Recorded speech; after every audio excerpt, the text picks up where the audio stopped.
तुम्ही कधी अशी मटकीची भाजी ट्राय केली आहे का? नसेल केली तर नक्की ट्राय करा. कारण मुलांच्या टिफिनसाठी एकदम परफेक्ट रेसिपी आहे. आज आपण बनवणार आहोत मटकीची सुक्की भाजी. खूप टेस्टी आणि हेल्दी. कमी वेळात आणि कमी साहित्यामध्ये जास्त चवदार.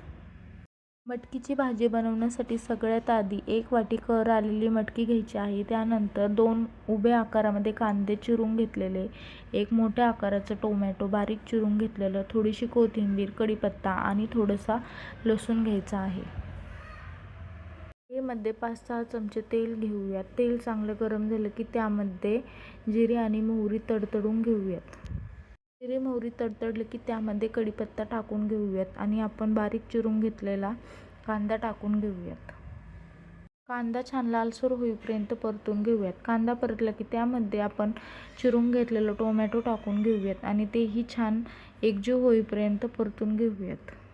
कांदा आणि टोमॅटो परतले की त्यामध्ये हळद, लाल तिखट, धनेपूड, कांदा लसूण मसाला, काळा मसाला आणि घरगुती मसाला हे सर्व मसाले टाकून पुन्हा एकदा सर्व मिक्स करून घेऊयात.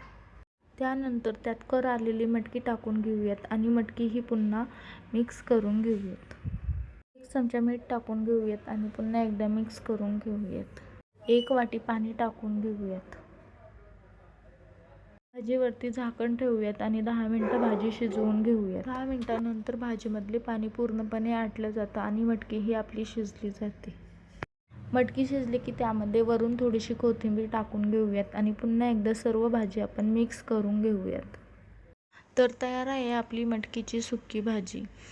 कमी वेळेमध्ये, कमी साहित्यामध्ये मुलांच्या टिफिनसाठी एकदम परफेक्ट रेसिपी आहे. तुम्हीही नक्की ट्राय करा ही रेसिपी. करायला एकदम सोपी आणि साधी.